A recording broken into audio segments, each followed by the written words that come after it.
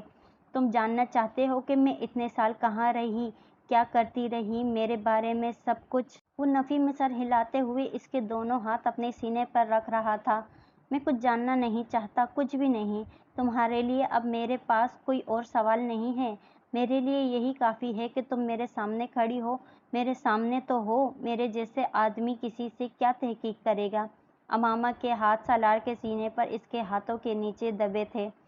پانی نے اس کے ہاتھوں کو سرد کر دیا تھا۔ وہ جانتی تھی وہ کیوں اس کے ہاتھ اپنے سینے پر رکھے ہوئے تھا۔ لاشعوری طور پر وہ اس کے ہاتھوں کی ٹھنڈک ختم کرنے کی کوشش کر رہا تھا، بالکل اسی طرح جس طرح کوئی بڑا کسی بچے کے سرد ہاتھوں میں حرارت پیدا کرنے کی کوشش کرتا ہے۔ اس کے سینے پر ہاتھ رکھے وہ سویٹر کے نیچے سے اس کے دل کی دھڑکن کو محسوس کر سکتی تھی۔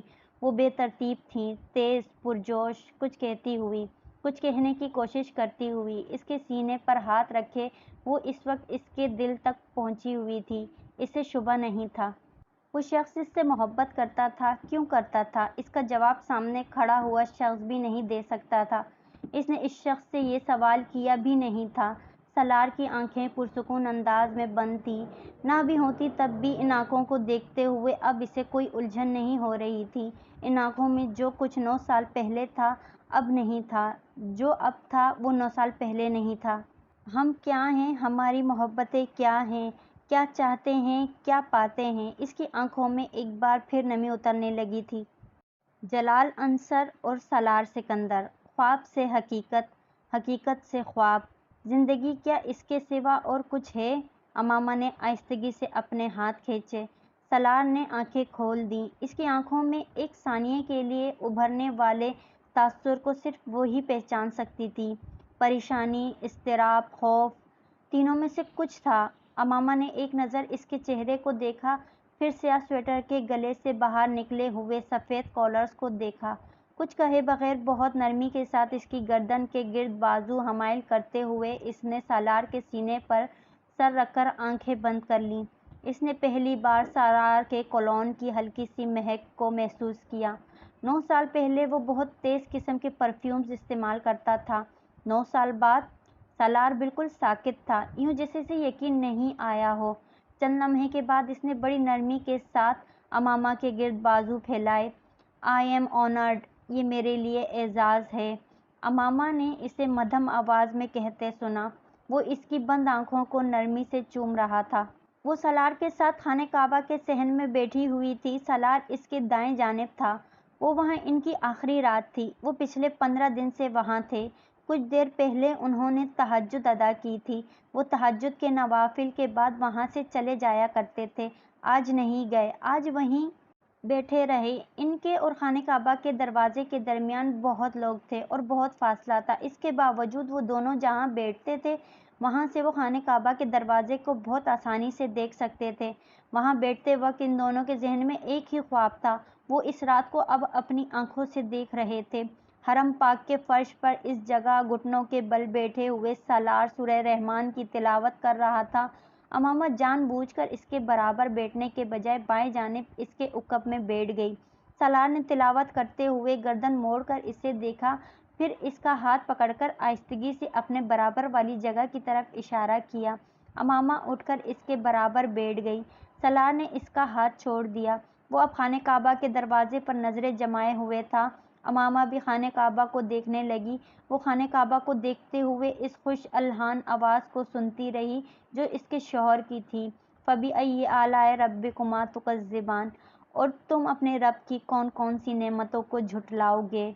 9 سال پہلے ہاشم مبین نے اس کے چہرے پر تھپڑ مارتے ہوئے کہا تھا، ساری دنیا کی ذلت اور رسوائی، بدنامی اور بھوک تمہارا مقدر بن جائے گی۔